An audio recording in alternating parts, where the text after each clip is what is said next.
Have you ever stopped to think about the fans behind a band? What is it about the music that keeps fans coming back for more? Or is there more?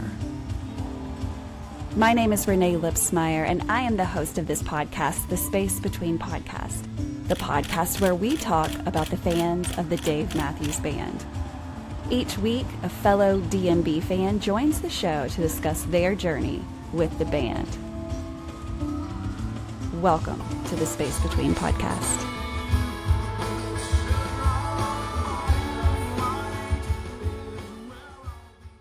Hey guys, welcome to another episode of the Space Between Podcast. We are so glad that you have joined us on this 207th episode of the Space Between Podcast. I am so excited that so many people have come forward to share their fanhood with this band that has been playing music for us for 35 years. Whether you've just found them or whether you've been with them all the way, there's never a bad time to find the band that we're going to talk about, which is Dave Matthews Band. They are on the road right now, and we've all been at least the people I've spoke with have been so happy of how this tour is going. We're getting a lot of things that are not played often, and so we're always excited about a deep track resurfacing. So like every episode that I have a guest on the show, but I'm not going to talk about him right now. I'm going to make him sit just a little bit longer because he's made me wait for this interview. And so I'm going to not let him talk for just a little bit. He's going to sit here and watch me. So if you follow the show regularly, you know that it's been since May 16th since I've dropped an episode. Thank you for your patience. I'm just getting into tour season and a lot of things with just personal life. Things keep you busy. So it's been really hard to record. But goodness, do I have a backstock now. So they will be coming out every week through tour season. So hopefully that gives you something to look for. If you would like to hear your voice and share your Dave journey, which some people say, I don't have a Dave story. I don't have anything interesting enough to be on the show. I always meet them with the saying, hey, everybody that loves this music has a story. It doesn't have to be a long story. It doesn't have to be an hour-long episode. We can talk about it for 10 minutes, but documenting why this music made you listen again or fall in love with what you heard, that's the story. And so everyone has one. They're all different. And that is exactly what this podcast does, is record all of the different people and all of the different reasons why we continue to listen to a band, again, that's 35 years old and still going strong. Again, the tour season is epic this year, and I know that I cannot wait to get back on the road to see them again this tour. So I guess it's been long enough. I guess I will get into the discussion that we're going to have here. I like to remember to tell people that I don't do interviews. That's not what I'm doing. I'm simply sitting down with someone, which this episode, if you're watching this on YouTube, you're going to see someone sitting right next to me, which is something that never happens on the Space Between podcast. I always do my discussions with people online, and it's recorded, and that's what you see on YouTube. You can see our faces side by side and watch as the show unrolls. But I have a friend with me today, friend first, Dave friend second, who lives not too far from us, and he is going to share the reason why he loves this band. I'm so excited. So he is here at our home. He's been such a good friend to the family, one that we've just really invited into our personal life and introduced our children to, and our new puppy. And we love having him so close to us. We don't have a lot of Dave people that live really close to us that I know about. If you don't know, I live in the state of Arkansas in the northwest part. So it's a very city. It's a busy city where I live, but not a lot of Dave fans that I know of. And so Randy's really close. He's about, how far is it to your house? At my pace, about 4 hours. He drives really fast. So 4 hours, Southern Oklahoma. We'll let him talk more about that. But this is a different setting. I'm usually sitting right back in the corner on my pink couch, talking with someone online. So it's exciting to have someone here that we get to like have an in-person exchange about something that we both love so much. So let you introduce yourself. Tell us, who are you, first of all? Where do you live? Where are you from? And tell us something about you that's non-Dave Matthews Band related. So my name is Randy Weston, and I live in southeastern Oklahoma, a couple hours out of Dallas, so 3 or 4 hours up to Renae. And we met in Omaha Yes. in 22, Yes. and we quickly became friends and then family. And it's been a wonderful journey. What do I like outside of Dave Matthews? Well, age in life, not a lot. I'm a foodie. Yeah. I enjoy various types of food and fine dining. Yeah. I like travel, road Yes. tripping, and so I've met some wonderful people in this family, and it's great. Yeah, no, it's so great. It's one of my favorite things to do. Like, and so that's how Randy and I met, of course, Omaha 2022. And let's go back to that story because that was not the beginning of your Dave journey, but and I don't want to talk about that right now. We're going to get to that. So guys that are listening or watching, hold on. Randy's going to tell us where in the world he heard of this music that we all love. Okay, so we were in Omaha going to see Dave. There must have been a like fan get together in the hotel lobby because I remember that year it was freezing. And I don't think I'm being a baby by saying that. I think it was really, really cold.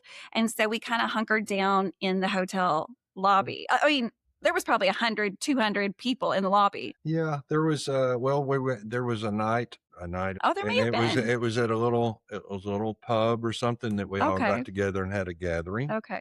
And I was traveling with a couple other bands that I had actually met in Denver previously, and that will come up later. And we popped in there, and I'm really just kind of an introvert. Yeah. And so I fell in a little corner there, and this lovely lady and a couple of other people from her community were sitting there, and they kind of took me in. It was a wonderful thing. Yeah. And that's where I first heard about the Space Between podcast. Well, and it's funny. I can't even believe that I told you about that because at that point, that was what month was that?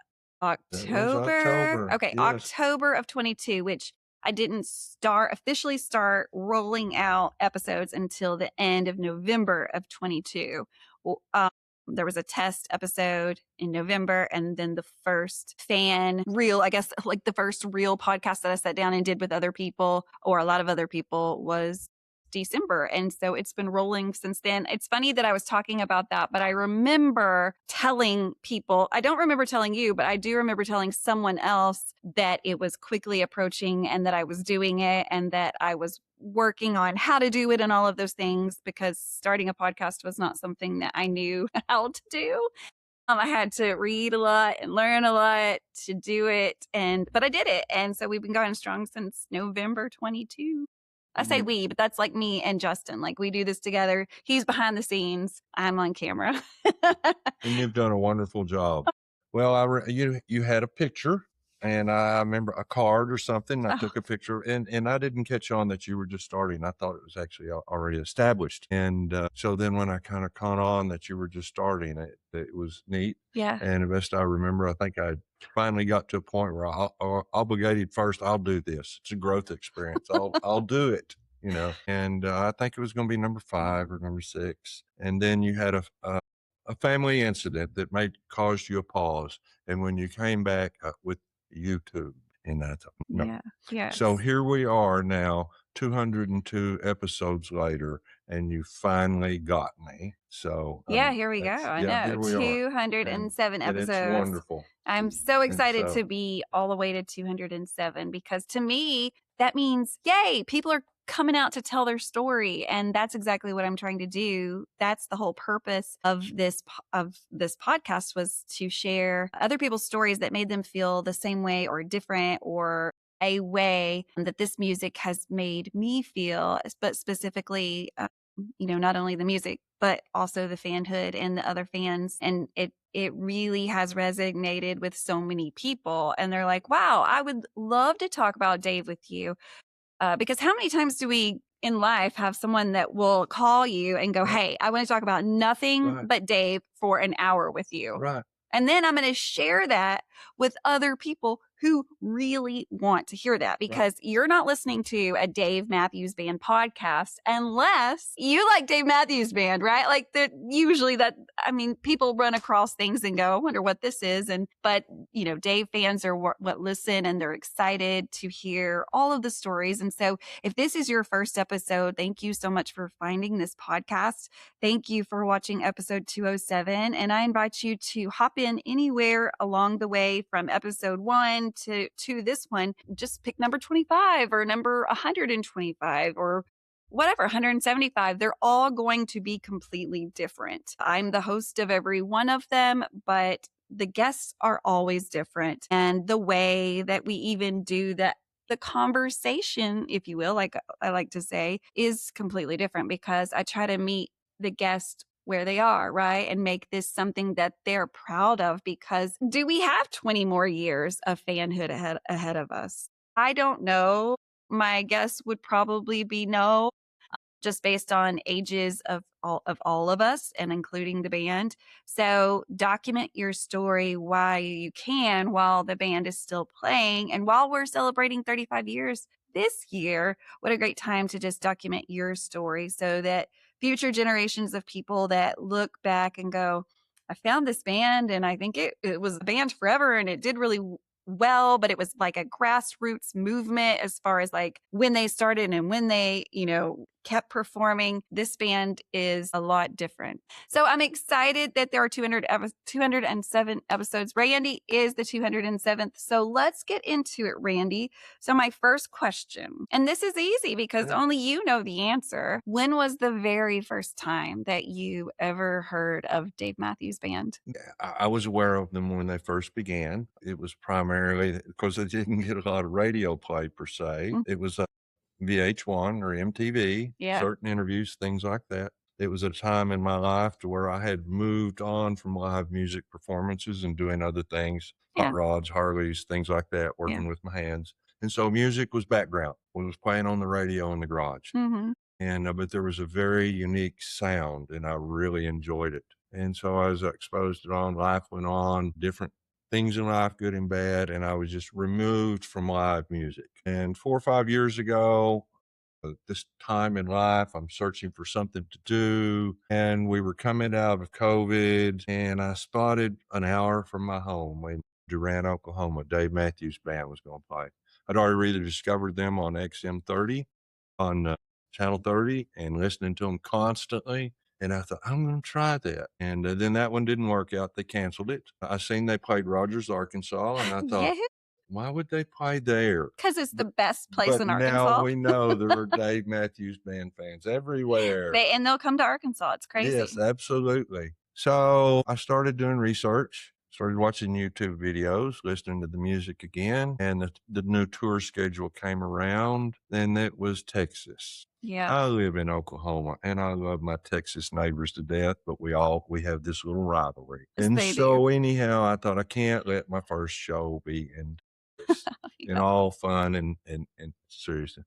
But I found a video about the Gorge. This place in Washington, had no idea what it was. And I thought, that looks like a pretty cool place. And so I researched it and seen it and found out how unique the location was. And I thought, there it is. The old guy, you may not be able to do this very much. So there's a good road trip. You have friends in Central Washington, go see a single show.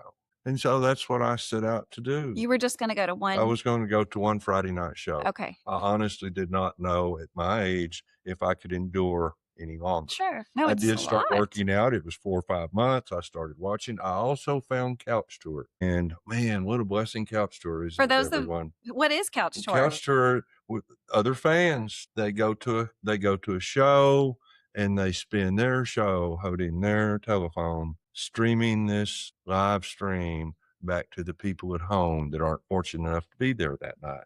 And that is so wonderful. It is so wonderful.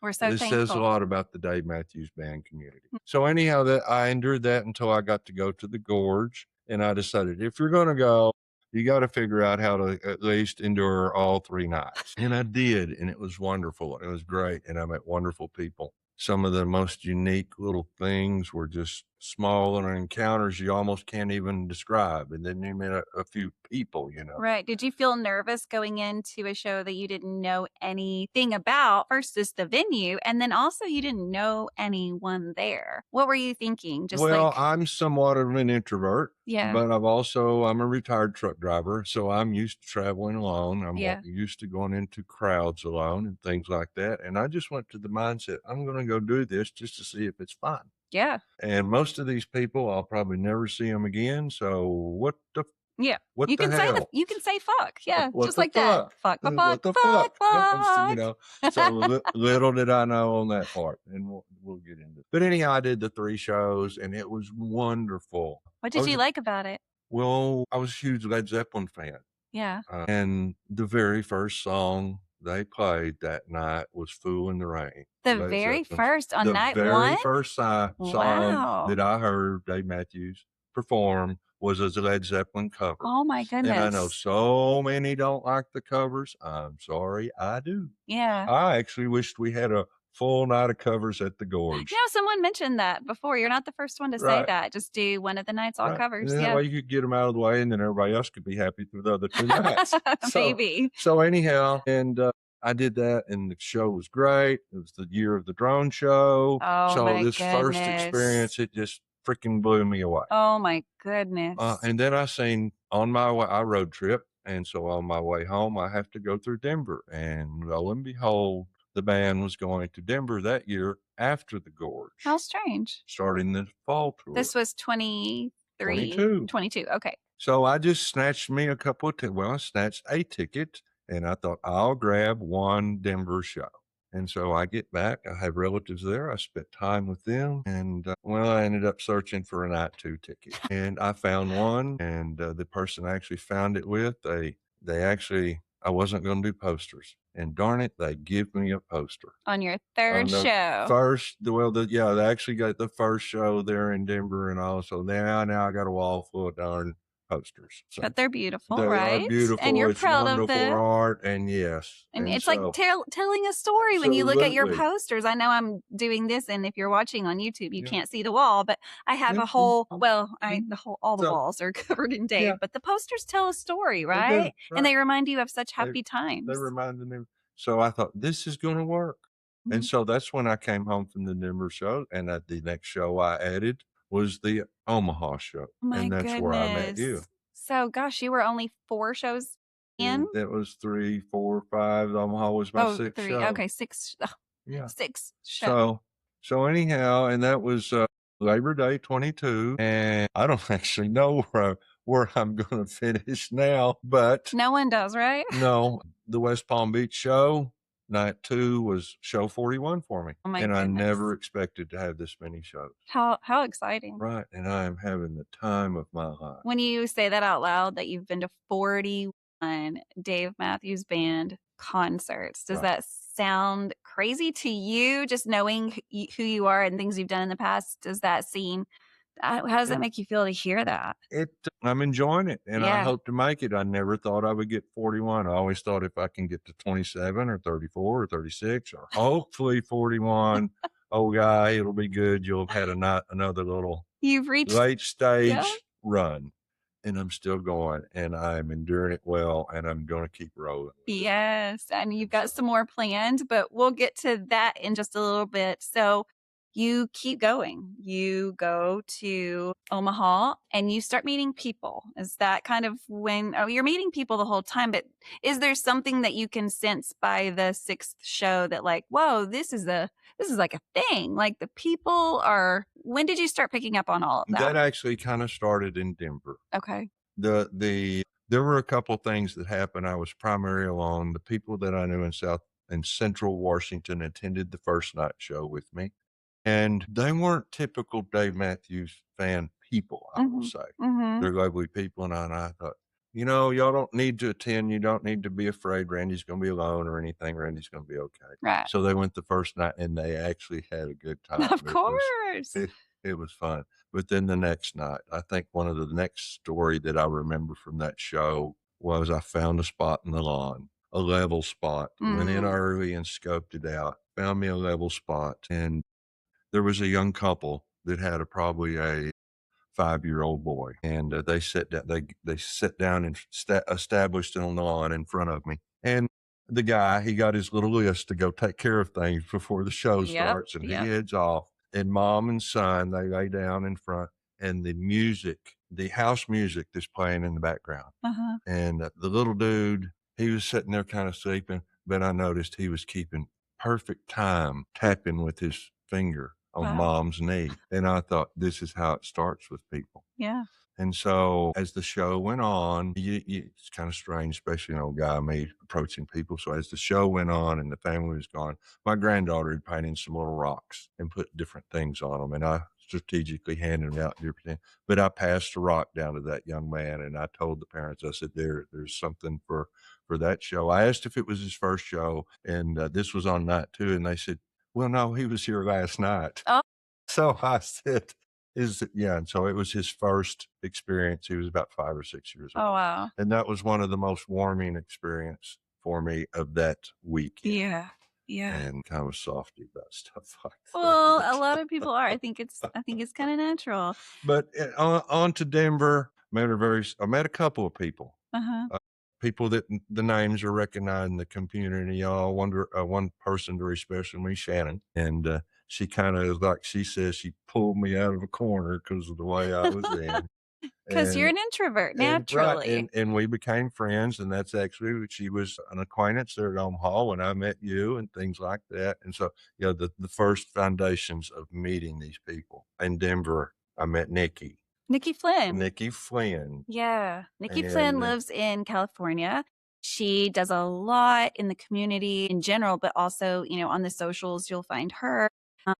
If you don't know Nikki Flynn, you need to follow Nikki Flynn on socials and meet her at a concert. She's very special, and she loves the band, but she loves the community as well. She does so much for this family behind the scenes. Yeah. And I know the people that know that. I'm not saying anything new, but I will say this, Nikki, if I can do this, you can too. Yeah, that's right, girl. We want you on the podcast because you have told us your story face to face, but I need that shit recorded because it's too good not to have everyone hear it. Like, it's so good. They're all so good, but that's why everyone needs to be on this show. And we'll talk about how to get on the show here a little later. And there's also some information in the show notes. If you don't know how to find show notes, if you're on YouTube, just click see more right underneath the video that you're watching, and you'll get to read everything. I put it in everything, the email that you need to reach out to. If you're listening to this on a podcast app, just know that you can go to the info about this particular episode or just this podcast in general. And the email to send information to is on there. And I would just be delighted. Like I said, you don't have to have a certain kind of story. If you don't think you have a story, let me tell you if I think you have a story, because you do. The fact that you even are at a concert or listening to music or fell in love with them 25 years ago, but have never seen them live. Everyone has a story. Renae, the variety of stories that people have shared on your podcast and how you're able to bring that out in people. And some people express things in different ways. So giving the fan base a platform to openly express some of the things are just personal items that people have talked to you about. Yes. And tough things. Terrible things. So thank you for being the kind of friend that you are to me. And thank you for what you're doing to the community as a whole. I'm honored to be here. I mean, what a great transition in my life. Of course, I am a retired nurse. And so what I do my whole life, being, a mom at such a young age, and then rolling into nursing for 15 years and then retiring from that, like, naturally I was going to fall into something that was going to help people, because that's what I do. That's who I am, is how can I help in that situation, or how can I, contribute. And so this was a way that really, if you don't know my story, you'll have to go back in time and listen to the podcast that's all about why I started this show. But it has not only been so much fun for everyone else as a place to share their journey when they thought no one else cared or that no one else wanted to listen. It saved me in personal ways too, as a creative outlet, as a way to talk about something I never thought anyone wanted to hear, which was my passion for Dave Matthews Band and how cool their fanhood was. And so it was a win-win. And I'm so excited that people are listening. The podcast has seen such growth, and we've had so many, just amazing fans on the show. It's mind blowing because, again, if you don't know my story, this was never the plan. I mean, it happened organically and beautifully.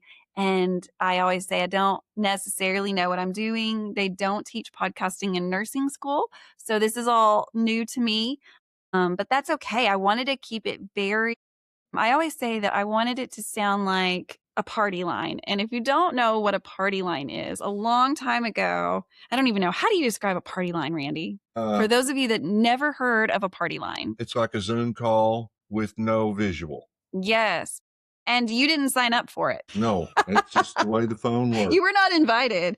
The phone lines were all connected. And so, only one person could use it at a time. So if you picked up the phone and heard a conversation, you just hung back up. However, there's always been those nosy Nancys and nosy Dons that gotta listen. And so that's their entertainment for the day. Maybe their soap opera, because maybe you picked up the phone and it was talking about, a scandal in town or whatever. That's the vibe that I wanted to bring to this show, was just a very unscripted, unrehearsed conversation about something that we both love. And I think because it's something that we all have a passion for, naturally, when we're telling that story, it comes with like emotions that should never be practiced and should never be faked. So we all have so much to say. Yeah.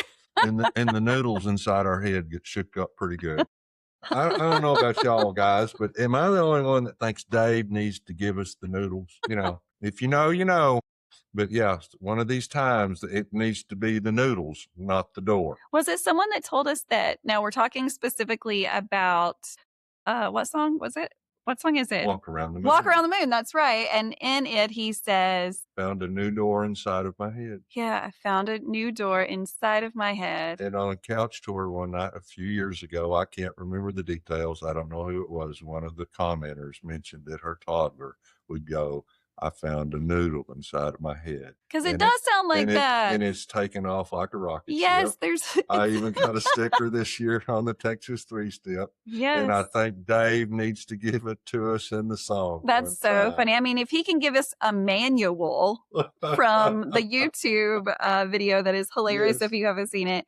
David Emmanuel Matthews. That's not his name. It was just a joke. And if you don't know, you can find that on YouTube for sure. Yeah, see, I don't know that one. Oh, no, I'll have to show you later. Yeah, it was something he literally just said on stage, gosh, within the last 2 weeks or something, is he stood up there and said, I'm David Emmanuel Matthews. That's not his name. And he did it because there's a really awesome YouTube star that has just gotten introduced to him and didn't know his name. And she was like, he was probably talking about something dirty because she was not prepared for listening to Dave Matthews and like, what the hell is this grandpa saying? And she was like, David Emmanuel Matthews, like, your mama would say if she heard you talking about all that stuff. And that's not his name, but it has gotten around and enough times where I guess he's seen it. And now he knows the joke and he joked on stage about it. And I thought that was like, if you didn't know, you didn't know, because you were probably very confused of why he called himself the wrong name. And you probably doubted yourself, like, wait a second, I thought his name was John. David John Matthews, which is the correct name. And so I like that he jokes around with what the fans are doing. Yeah, you never know. Dave speak. Yeah. And why we love it so much. Yeah, we never know what he's going to say. You and that dude's going to say. That's like a thing that's very attractive. Is like, oh, we got to find out what happens next time or next time. He's like the best storyteller in the world because he keeps you coming back for more. And that's also a line in The Space Between podcast. Keeps you coming back for more. The Space Between. Oh, wait. It's a good name for a podcast. Oh, The Space Between? Yeah. Yeah, I thought so too. Okay, so let's go back. Let's talk about the community even more and the music. So we've got 6 shows in. Well, what keeps you going? That's a tough one to ask me. What keeps me going? Well, it is what keeps me going. Going to the shows is what keeps me going. I like that. I get it. It is I don't know. It's kind of a requirement now. Yeah. It's whatever people are into. It's my flower gardening, it's my bass fishing, or just whatever. It's just what I do now. Right. It combines several things. So many people become like family. It lets me do road trips. Mm-hmm. I get to see different parts of the country. Yeah. I got to go to Woodstock. Yes. That's another one of the highlights in this journey from when I was a junior high, 8th grade or 9th grade when Woodstock happened. Now that I really date myself, I always wanted to visit that historic site. Yeah. Whether it was at a show or just to visit as a tourist. And I was fortunate enough last Memorial Day to visit that place. And now that we For the first time? First time. Okay. And actually experience the Dave show on the grounds of Woodstock and camp out in the same area that Woodstock, the camping ground, was. It was cold, it was windy, it rained. And other than the coldy, windy, I thought it rained at Woodstock. It's good enough for me raining here. Yes. And I was as I move forward in my journey, it gives me the opportunity. I was hosted by a very special couple that I met back in 23 when I made the journey to SPAC in this wonderful little venue called Guilford that we're not supposed to talk about. But anyhow, because it's so awesome. But I met them at Lee's Campground and they just pulled up and we just had an immediate connection. So we stayed in touch. They became like family, much in the same way you and Justin are to me now. Yeah.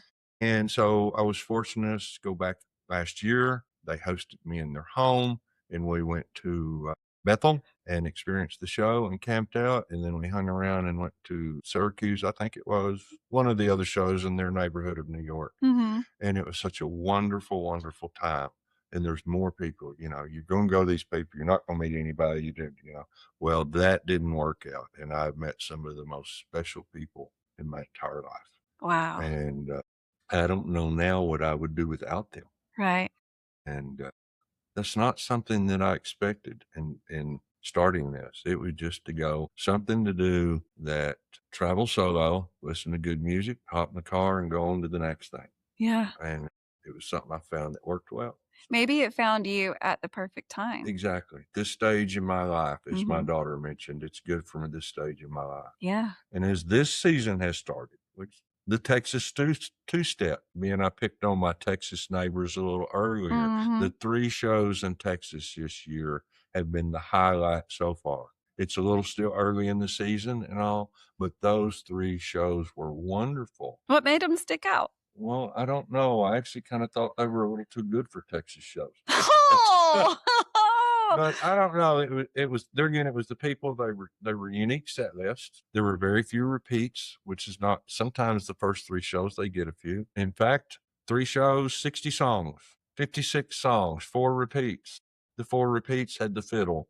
The first time they didn't. So I mean, that's what keeps us coming back for more. For more. Yes. Yes. Yes. And it was a great time. There was more some new acquaintances I met. I got to see more people I've already met through all these shows. It was a great, great time. And just spending more time with these people as we meet them, because we do meet so many people that we love, and whether that's getting to meet them for an hour or in the tailgating situation or whatever. And then you get to see these people every time and build more of a relationship instead of just an acquaintance, you know? And I know that you got to do that in Texas with a few other people that maybe you haven't got to spend a lot of time with. And so it's so much fun. I'm one of these people, I kind of sense people's energy. Yeah. And I haven't got to spend time with them. I don't mention names or anything, but there was a couple there. And you know how Facebook is. You see people. You see people. I'm kind of strange. I'm old. Everybody's got all these thousands of friends on Facebook. I want to meet you. I want to meet you in person. Right. Then we'll be friends. Right. Right. So anyhow, I met this couple and their energy during the show is so wonderful. And I'm happy I met them. And I hope I get to spend more time around and feel the energy.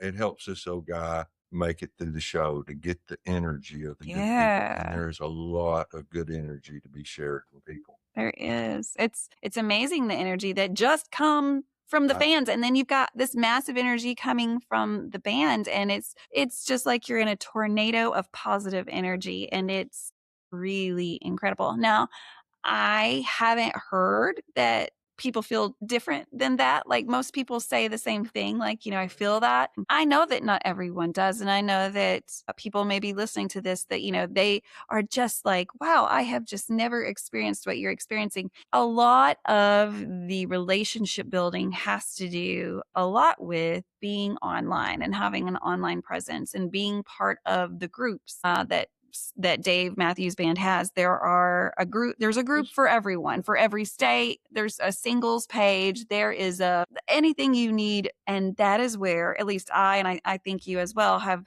kind of got a base relationship with somebody like, okay, I've talked to this person a few times online. Then we step it up and we're like, hey, we got to meet, hang out for an hour. And then it just comes off that. So, one advice if I'm giving advice would be, if you don't have that kind of experience at a Dave show, really get involved on the boards, get to know some people online. You're never alone at a Dave show. You should not be. You may be alone getting to a Dave show. Mm-hmm. You may leave alone.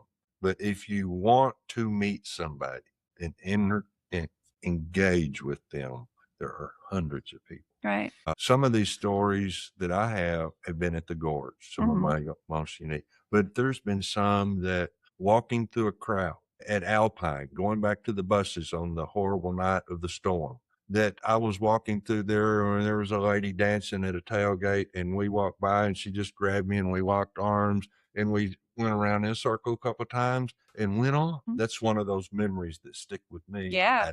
And I never see her again. But you know her face. But, well, I don't know whether I do or not, unfortunately. But I remember the moment. Yeah. And that's wonderful. Can we talk a little bit about Alpine? Because I know people are listening to this that were there. People are listening to this that heard about it. But I haven't talked to anybody that was actually there. And I know that was maybe a little bit of it was a very scary ordeal. I can't imagine Alpine is in the middle of nowhere. It is literally in the middle of nowhere. And to be at a show and have nowhere to go when there's a tornado coming and they're telling you to go back to your car when that seems like the most unsafe thing to do, you're kind of in a bind there because there's just no place to go. What was it like being there? Like, walk us through the beginning of like when you found out there were going to be storms and how everyone was talking about it. Take us back to that. It was like the movie The Perfect Storm. It was just a perfect scenario of tragedy and bad thing from the beginning. Yeah. And lots of things contributed to it. First, there was no cell phone service. So you could, as fans, and fortunately, there occasionally I could get through to a radar. And this massive storm was moving towards the venue. And they were telling people to leave. And of course, we're fans. We don't want to leave. People watch concerts in the show. Yeah. I mean, in the rain before. Yeah. And so we're not leaving. And so they finally come and we get around and we're still not leaving. They finally force us to leave. So what are they saying? Why do you have Well, they said there's a storm coming and things like this, but there's no signal. So the majority of the people, very few are getting through to see and checking and seeing what's coming on an accurate radar. And so then when they forced us out to leave, we all go outside to set up the tailgates. Well, yeah, I mean, you're not all going to get out anyway. The show's not canceled. It's just postponed. Right. And that's understandable. Sure. And then so unfortunately, finally, the front arrives and the bottom falls out of this place, water-wise. Yeah. And then the county sheriff, we were on buses for how I traveled there. And actually, I was on the bus. And the sheriff department forced us in this torrential downpour to start moving in the bus.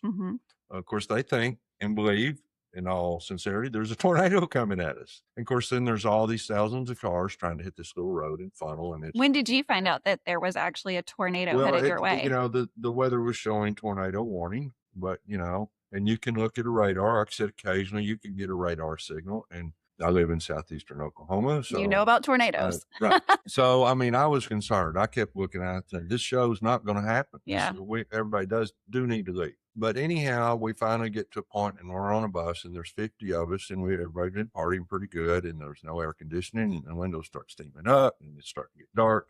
And so the perfect storm continues to build. And so we're gathering together. They're funneling. I mean, there was 10 or 15 buses. We're trying to funnel. All the people were coming through. We're funneling down to 2 or 3 lanes, trying to get out. And we're going through there, and you can't see anything out one of these windows. Oh my And gosh. it's, everything's loud. And anyhow, I feel a bump. I'm a retired truck driver. I notice stuff like that. I feel a bump in the snow. Yeah. And somebody said, he hit a curb. There's no curb where we're at. Right. And so we're going on and this, that, and the other, and we stop. Finally, I'm, drop the windows and everyone's come in and I look out and there's a security guard coming at us, screaming and hollering.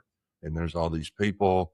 I have a hearing issue and I can't holler to understand what the guy's saying. So I turn and I actually happen to look down and there is this young man and he has been under the bus and I don't know exactly where, but the bump was him, unfortunately. And he was in this rain. And so unfortunately, I thought the worst when I first looked at him. I really did. But we were fortunate. There was somebody on the bus who had medical training. And after a few moments of everybody gathering what's going on here, he goes out and some support staff show up. And I mean, I was thinking the worst the whole time. And so anyhow, then they got a cart. They moved along, and I mean, it was the perfect storm. And, the storm happened. We didn't want to leave. Then we had to leave when we shouldn't have left or should have already left. And then unfortunately, the lady driving the bus who wasn't, she couldn't see. The young man, he's trying to get out of the rain. And so it just a horrible, horrible accident that happened. Did he have family on the bus?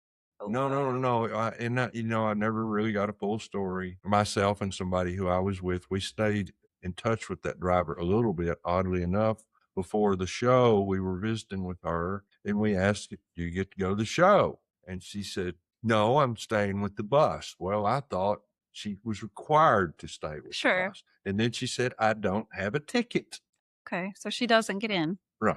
And so the person with me gladly gifted her a ticket. Oh my goodness. Immediately. Oh my goodness. And then she didn't get to because the show was rained out. Right. So, oh yeah. Gosh. But anyhow. So where's their plans? Where are they taking you in the middle of this tornado? We were headed back to our campground, which was the direction of which this weather front. And this is so it was just a situation to where they just have to evacuate the facility.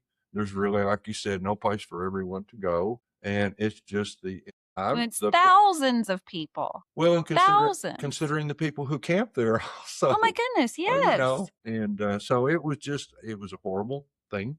It was a perfect storm of tragedy. And I hope now the young man has recovered well. And I hope the trauma of the young lady who was a driver. Yes. I hope it hasn't affected her. Yeah. Being a retired trucker, I know all kinds of stories who drivers are in horrible accidents that are not their fault. Yeah. And it affects them. Yeah. It really does. And yeah. I'm sure. Sometimes they make it deemed fault and it's not intentional. Right. It was this case. Yeah. And, but that was an experience at Alpine. And now I know once that happened, they did make up a day. Later on, were you able to go to the makeup? It was a road trip for me, and it was 800 miles home, and to turn around the very next week and turn around and drive back 800 miles for one show. Yeah. Usually when I make those longer trips, I try to stack shows. Yeah. That's helped me in my show count. Not that it's really important, other than it's not important. I enjoy doing what I'm doing. Yeah. I got a lot of catching up to do. Well, to catch up to who? You can never play catch up when it comes to this. All the other people who have enjoyed these other shows. I always just say it's definitely not a game of catch up. It's just like a personal, like I want to see how many times I can do this amazing thing before I can't do this amazing thing again. Whether that's because of health or money or because the band stopped, one of those things is going to happen. This is my 5th year. Yeah. I never thought that I would still be able to do it. I think I probably have another year, definitely, or 2. I'm actually doing pretty well this year. Every year, it's you're still doing pretty good on this stuff. So I'm down for it. So do you think that you're physically and emotionally doing better now that you have 5 years of Dave in your life versus any potential thoughts and feelings? I don't know you before Dave Matthews Band. Can you see any kind of change in your life, like in positive ways or in negative ways? Like what has this music and this community done for you? Well, as far as the physical part, when I first started, I actually worked out pretty hard in preparation. Yeah. And I've not, because I endured so well, I have to admit I've been slack and haven't been doing that. So some of the physicalities is not quite as easy. Some of the shows I endure are a little more wore out in the evening, but that's okay. I'm still doing well with it.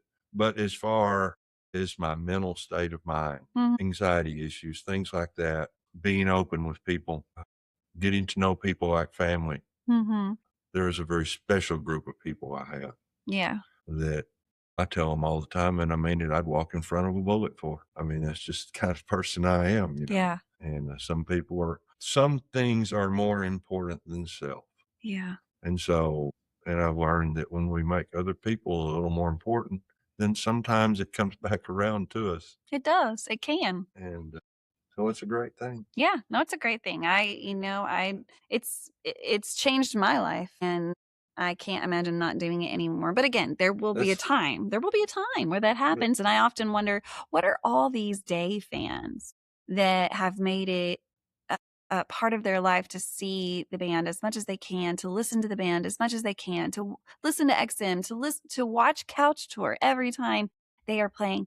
What is going to happen when all of this is over as we know it? What are we going to go to? What are we going to do? How are we going to see each other? I know that I've talked a lot about building support groups after, still having reasons for us to get together to celebrate the music that made us all kind of who we are. The band may change. Yeah, I think it'll change. Dave's going to be making music for a long until the day he dies. Yeah, just like he's going to be a Willie Nelson. Exactly. And he's even said so himself. We may possibly lose the band like what we have. I just honestly don't think there's a suitable replacement for Carter. So when Carter actually decide there's somebody who can play the drums. Oh yeah. And maybe it's just me, but the drums in the band, that's what my brain is focused on. And then all the other layers of the music build in my mind. And there are very few songs of Dave Matthews' catalog that I don't like. Yeah. Which is one of the reasons I like them so much. But even in those songs, I listen to Carter. And my brain is just sitting there picking up every stick beat, and there's no replacing him. He is such a treasure for this band. But that does not mean that, Dave's going to play music. Dave and Tim's going to play music. Dave and friends are going to play music. So we've got David, as far as me and my life. Yeah. Dave's going to be there for. Hopefully for a very long time. We don't even like talking about those things like post show stuff, but also I think it's good to think about things before things happen so you can prepare your mind, because this has been such a big part of our mental health, such a big part. And when you lose something like that, it's highly likely that we'll go crazy. I have something looking forward to that I'm looking forward to. The Minnesota show. Oh, you want to talk about the Minnesota show? The Minnesota show. I mean, how Dave Matthews is going to open a venue. Yes. And I'm going to be there. To be the first band. The first band to play at the venue. I think that's correct. It is. So the night before Dave plays, they have an opening, right? They're inviting people to come in and see, kind of like, a grand opening or whatever, or like a soft opening, if you will. And they're going to do some local type things there. But the first band is Dave Matthews Band. I'm not an almanac guru, but is that a first? That's a great question. How many times has that happened? And that's kind of irrelevant in some other than just conversational interest. But I'm going to be at this one, so that's neat. I'm really looking forward to that. Dave is going to open a venue, and I'm going to be there. And it's a beautiful venue. What is it called? My goodness, it's got a great name, like Mystic Lake or Mystic River, or it's going to be mystical. It's going to be good. It's going to be mystical. I'm sure being the first show, the staff and things like that, that's going to be a train wreck. But for what it is as a venue and an event to the history of the band and the music, opening it up, surely he's going to have something unique to throw at us. We'll see. It's going to be wonderful. Yeah, we'll see. And I invite everyone to watch that.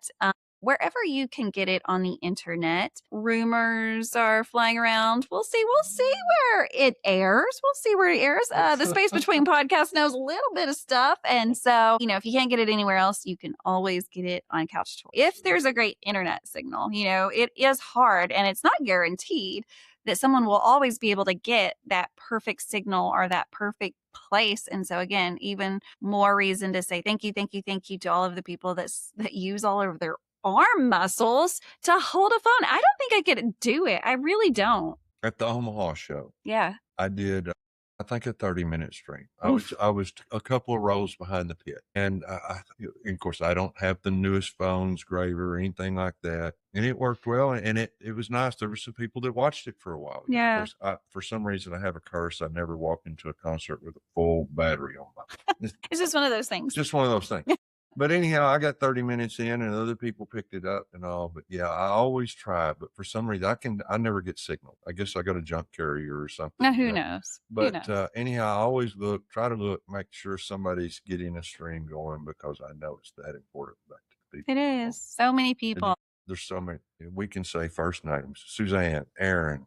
You know, there's just so many people that pick this up and go with that. Yeah. Yeah. And, so thankful for those people, because it's such medicine for a lot of people. And a lot of people are not able, whether it's physically, financially, mentally. There's a lot of reasons why people can't go to shows and maybe have never been to a show, which I'm going to say there's probably more fans that or at least a lot of fans that have never graced their presence, have never been in a building with the band and heard them live, because we have live recordings and we have all of these tools now. But how cool is it that we're getting to do it on the regular? So exciting. I love the couch tour. So let's talk about going past Omaha. You decided, hey, I live in Oklahoma, but I can go anywhere because you're driving yourself, right? So when do you find it? When are you brave enough to like really drive the farthest? Although I think the Gorge may be the farthest. The Gorge, it's 2,000 miles from my front door to the gate. One way. Oh my goodness. Gorge. Oh my goodness. And since I went the first time, I've been every year. I've rotated every time I camp out of my car, and it's just I have relatives in Denver, so it's a nice. So you get to stop, to catch up with them. Yeah. And people in Denver, there's a great pizza restaurant, Joy Hill. It's great pizza. Best thing I can do just go try one. Go try. If you're going to Colorado this year, going to the Denver show, go try it. Yeah, if you're no, I don't think they're right along the rail, but they're about halfway from downtown down to the Federal Green area. Okay. So it's real good. Tell them the Space Between Podcasts sent them. You know, we're gonna go. We are going before the show, probably Friday day, or Saturday day before the show. So we're excited. So that's another place you can maybe meet us and get some swag. I always have some cool stickers to pass out, and Randy does too. And of course, if there's any Dave fans in town, there's always a good time to get stickers. Denver's a good place. Yeah, Denver's great. Some in some circles, Fiddlers get some grief for the venue. It's it's just as good as any. Every venue has a little quirk. Oh yeah. So, but I've enjoyed Fiddlers. My the first two shows I've got there, and I don't know all these stats and numbers on all that stuff, but one of those two shows was something made it kind of rare in the show. Mm. It was when Dave talked about the Brady Bunch. So anyhow, everybody might remember that. Gosh, I don't even remember that. Tell us. Well, I can't remember the specifics. Oh no! But anyhow, Dave was talking about something about. I can't remember the kids in the Brady Bunch, but anyhow, he was talking about the brother and sister getting a little too close. Anyhow, thank God they weren't really brother and sister. You know how Dave is. Yes, we love Dave and his quirkiness. That's one of the things that I love so much about this band too, outside of the music, is who they are as people. The Dave speak. It's the classic Dave speak. Yeah, it's people are always wanting it. We don't get enough of it. And there are certain venues where you definitely get more Dave speak. Of course, Dave is definitely more vocal than ever, I think, as far as just having conversations with people and talking about his passions and his prayers.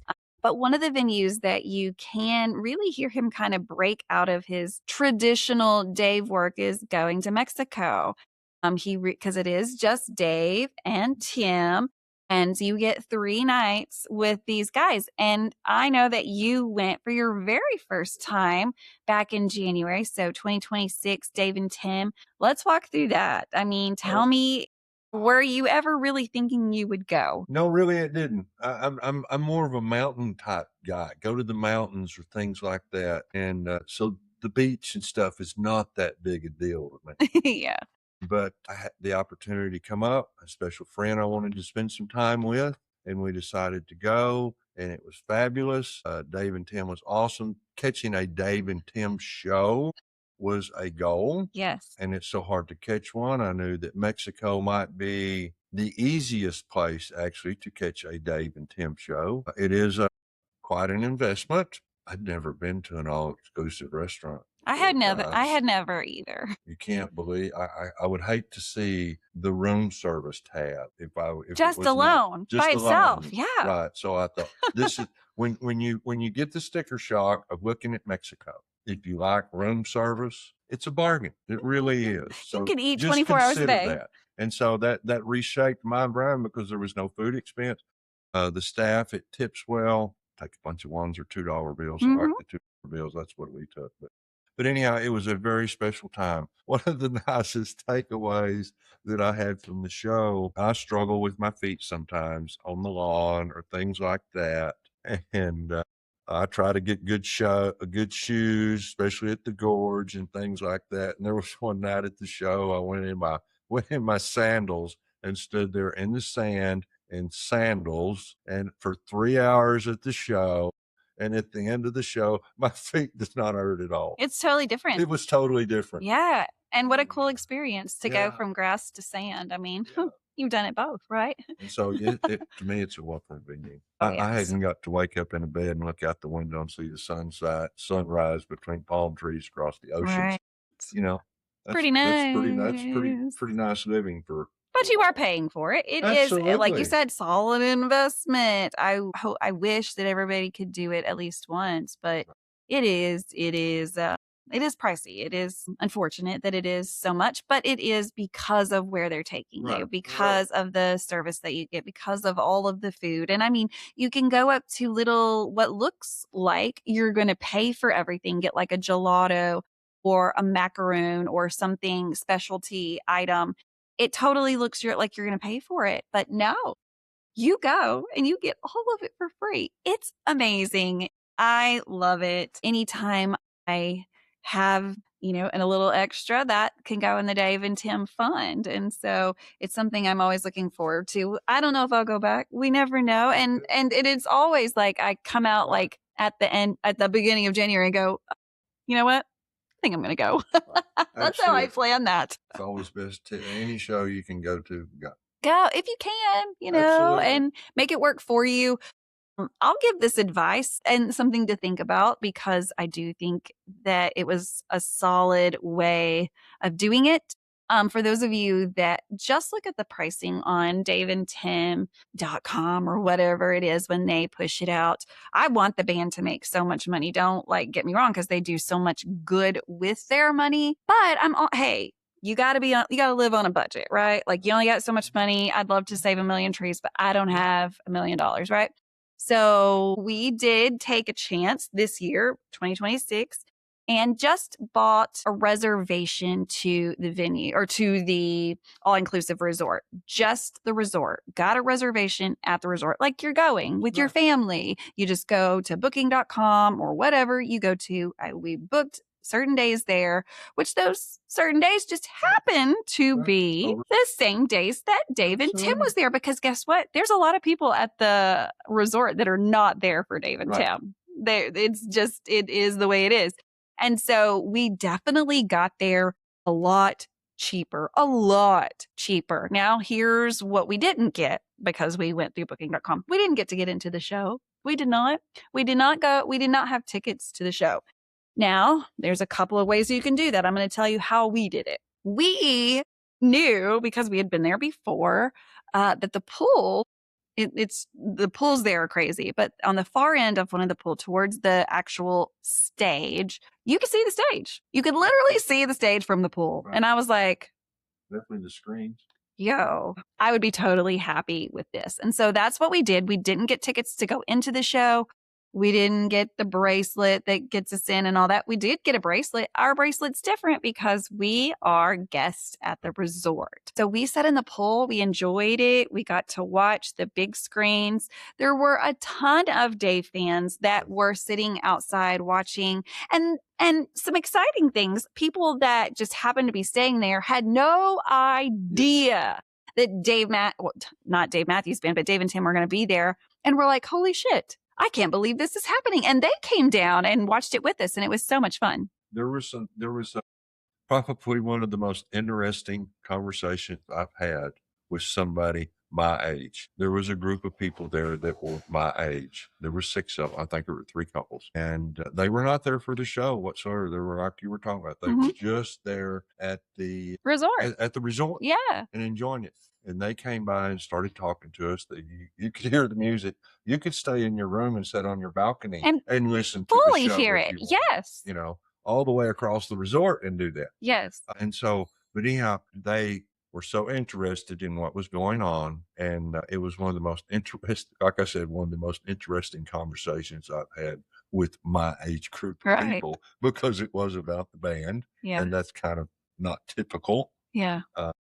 Not a typical situation. Right. It was not, that's not a typical situation. So anyhow, I really enjoyed that. And they were there, and they were having a wonderful time too. Yeah. So if you don't need to actually walk through the gate. You don't. You can still hear the music. You can still do all the things. Places you can see the music in various ways. Right. And still have a good And guess what? You can still chill by the pool with all your friends. So you get to see everybody, because the concert only takes up a tiny block of your day. While the rest of your day is spent at the pool with all the Dave people, listening to Dave music, going to breakout sessions where maybe like the official DMB photographer is there. You could still go. You totally go. You're at a resort where like people are coming in and out and nobody knows what you're here for.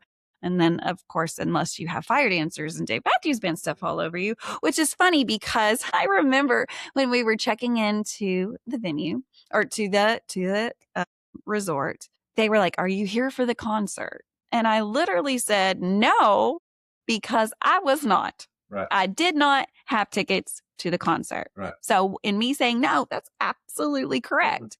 But I was head to toe Dave Matthews Band. And so was like my entourage, right? Like we were all clearly there for Dave Matthews Band, or for Dave and Tim, but didn't have tickets. And so I think that that's a common thing. I don't know if you've ever thought about it. A lot of people told me to never talk about it because it was going to be like our hidden secret. But I think it's good to know if you're thinking about things, to hear somebody that actually did it and see how it turned out. A lot of fans did that. And, we don't know what's going to happen when they like figure out what we're doing or whatever, but that venue or that resort is so big, it's always going to have other people in it, no matter what, because it's huge. Now, yes, the fans take up a good portion of that. One thing else that I experienced, and I know you bought the package through Dave and Tim, to me, and maybe that's, to me and to the people I was with, we did feel like the customer service was actually better being guests of the resort. And I know all the Dave and Tim people are guests of the resort, but you enter and exit differently. You have different armbands. You have different people taking care of you. They know that you're here as like a guest that paid to just be here, and you're not here for them. So they pay a little closer attention to you because that's what you're here for. I noticed that actually only on the check-in and check-out process, because of the resort, through the process of the band package. And it was a little weird. They tried to do the timeshare stuff, whereas the actual hotel, I'll say, desk. Yes. They did not pressure you. No. I did have a situation where I needed to work with guest services on something very urgent, and I was amazed at what they did. In fact, when I wrote the review for the place, I spoke of this person's name who helped me. Yeah. Particularly. And it was a very unusual situation, and they were fabulous. They came through for you. Came through for us. And I was very grateful. They bent over backwards to make sure you were happy. They went above and beyond what they needed to do to take care of me. Yes. The customer service is there. And yes. And that's another thing that costs money, right? Like the better care and attention you get, it does unfortunately cost more. And that's just where we are in 2026. They got some unique looking different little animals that we don't typically Oh see my too. So it gosh, was don't almost like being in a little zoo we around were us. it So felt like we were kind of in the jungle a couple of yeah, times having I don't know what they were, some kind of animals running around with long tails and look yeah. like monkeys but are clearly not monkeys. It was beautiful. I mean, but you're in a different country to be expected, Didn't right? get to see an But alligator though. That would have been nice, no, I don't want to The see any other little animals, alligators. they were I want to be pretty neat. safe. And that's one more thing. And then we'll stop talking about Dave and Tim, but the safeness people are often get worried about traveling outside of the country. And that it is scary sometimes, right? Depending on where you're going. But because of the way that the resort is set up, the resort, you have all this check-in, and believe me, their check-in is from the moment before you even get in the gates. They go through a real check to make sure your name is on the list. And I mean, there's all kinds of checking. They will not let anyone in that is not on the list. Well, as far as the Dave and Tim pay, that starts at the airport. Oh, that's true. They That's get true. you. They get you on a particular bus, Yeah. and that bus is going straight to the resort. Yes. Yes. There's no deviations from it or anything like that. I don't know if that's the case if it's one of the different packages, but if you're on the day, we're going to put you on a bus and you're there. Yeah. If you book through Dave and Tim, that's a service for free. Is that the shuttle will pick you up and get you through the gates, and everything's going to be a lot easier. And they'll take you back after. Yeah, but like I said, before you get into the gates, there's major checks. And then the gate to the resort, gosh, it'd have to be a couple miles back. I mean, no, it'd be really hard to break in there and it'd be really hard. So we just felt so safe, so safe, which was very nice to be able to let your guard down and do the things that we love, right? See the people we love, feel comfortable enough to maybe handle the all you can drink alcohol a little bit. That's included. So like I'm not a drinker. I'm not. It's not because I don't believe in it or anything. Like it just doesn't treat my body well. And so, but I will have at least one or two strawberry daiquiris because they're like a treat to me. They taste yummy and girly and beachy to me. So I can get one or two drinks in those days and I feel fine. Or if you want to get 250 drinks you can absolutely do that too. You can get your money's worth if you can handle it, right? And I'm like you, I don't drink a lot. Yeah. A little goes a long way with me. Yeah. But I did enjoy them. Gosh, the margaritas, everything, like all the girl drinks. I just love them is what I call them, the girly drinks. But I guess that's really what the guys call them. The room service? Yeah. Well, tell more. The room service? Oh my gosh. That's free. After the shows, you're thinking, oh, this take forever. And after the shows, you hit the phone, and within 30 minutes, I mean, they brought a buffet. Yeah. Whatever you order. And we ordered everything. Like I literally like several times after show was just like, I need a cheeseburger and a piece of pizza and some French fries. And like, I need all the desserts. No, not just one. All of the desserts. Like it was so much fun. And there was no food wasted. And the pizza was great. It The was. pizza was great and the desserts. 24 hours a day, yo. It was awesome. You just order it from your phone. They have a really cool app. Yeah. Everything is just really seamless, very thought out, and a once in a lifetime thing that I hope a lot of fans get to do. So we are a little over an hour. Really? Can you believe that? Yeah. I want you to tell a little bit because this is something that I hear a lot. I don't have a story, or I'm a introvert, or this is scary getting in front of a camera and exposing my feelings and thoughts to everyone else. I understand that it is. I feel like that was kind of what I was going into, approaching Randy. Like I said, he was going to be the fifth, and then he was like, oh, no, I can't do this because of YouTube side of it. And so now he's episode 207. If someone were thinking about, I'd really love to do that, can you give him any words? Because we're almost done, Randy. How has it gone? How did it make you feel? Was it hard to do this? What are your thoughts to give someone advice? Well, people with my nature, the thought of doing it was probably worse than doing it. Well, I don't know. Was it? Yeah. Yes. Absolutely. Yes. The thought of doing it was worse than doing it. Yes. And after a few moments, I just kind of forgot this camera that That's I'm not right. even looking at. That's right. Now was there. Yeah. And we just kind of continued on. Maybe a little directed points in our conversation. Sure. But conversations like you and I have anyhow. Right. And the fact that Renae already knows me is probably irrelevant in that. She's just that kind of person, that kind of host. So if you have any reservations or anything like that, don't let that inhibit you, because she takes this seriously. There's a purpose behind her journey in doing this, and she's holding true to it. And she'll do whatever it takes to make anybody feel comfort or accommodate you. Yeah. And you sharing your story or getting some sort of feeling you need to address out because we all have something in our lives that we're dealing with. Everybody. And we don't wish those other things on everybody, but sometimes knowing we're not alone in it helps. It does. It Whatever the does. story is, whether it be joy or grief or pain or just the love of a music, Mm. you know, to know that there's other people who can share that, Yeah, that you can share your energy with, that you can draw on their energy. It's a great thing. it And is. there's a handful of people. There's a couple of handfuls of people that I've met. I want to spend more time with. We mentioned Nikki Flynn earlier. Yes. I met Nikki my first night in Denver. And Nikki and I have a very unique type of little relationship. We really don't even know each No, other I other mean, than yeah, that. yeah. But I see her at a show, she gives me a hug. And there's a couple other little things that she takes care of for me. Oh, But this year at the Houston show, now 4 or 5 years later, I got to sit down and have a nice conversation with Miss Vicky, and it was one of the highlights of the show. yeah. So even these people that you have these brief interchanges with, as we keep moving forwards in this, there's gonna be a time where you get to know them a little better. Yeah. If you want to. If you want. If you want to. This Exactly. is what you make it, right? Or Exactly. what you try to make it. You don't have to be connected with every fan. You don't have to do anything. Make it what makes you happy. I think that's the important part.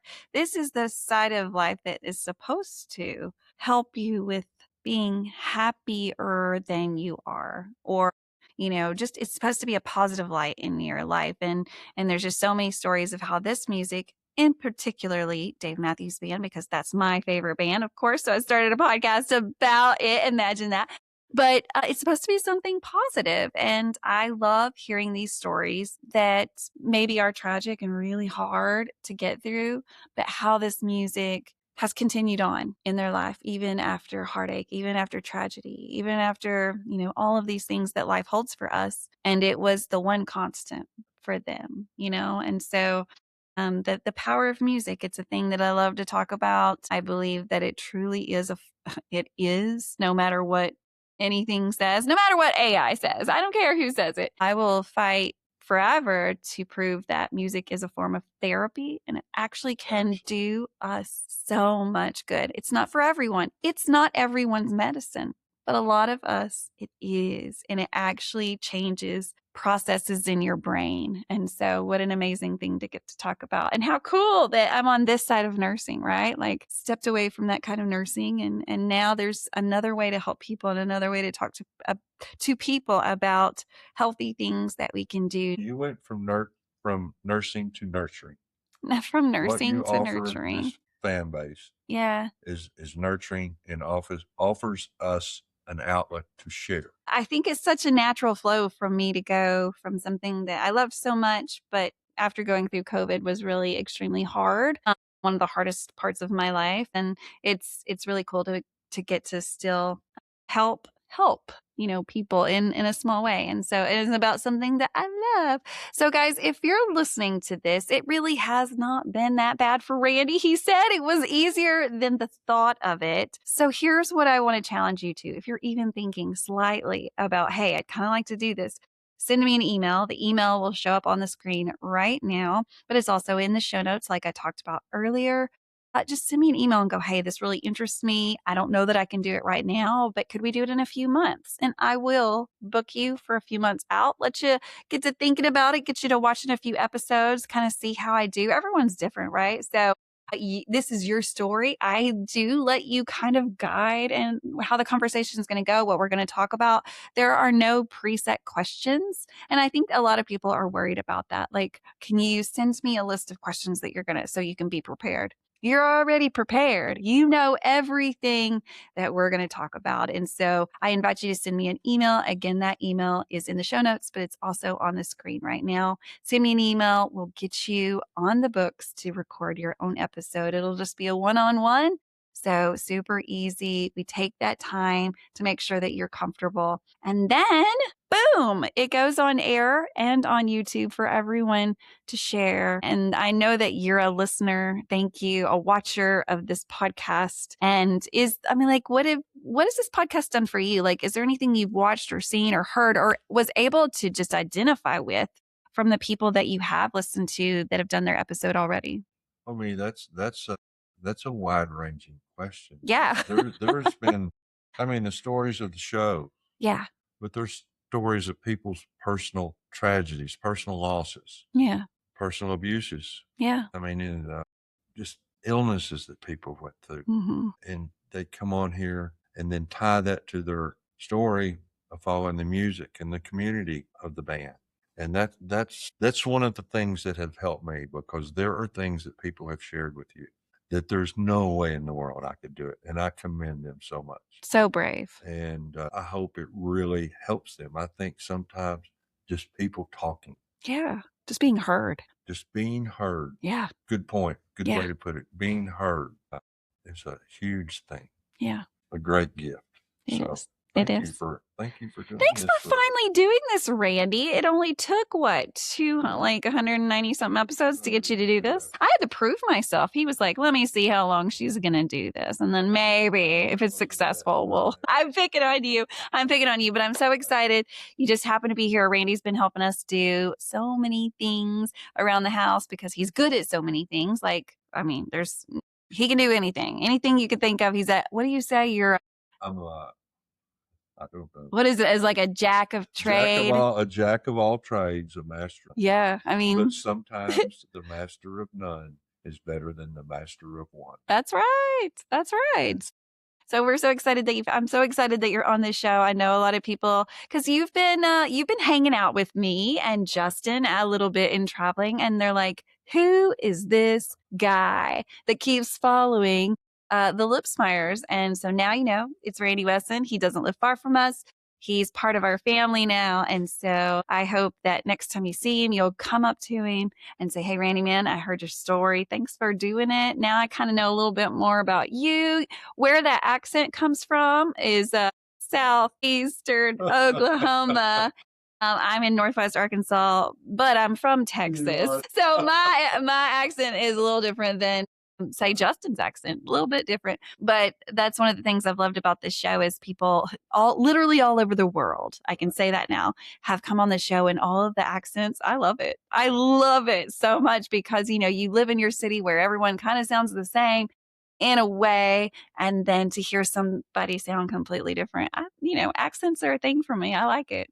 It's pretty cool to hear.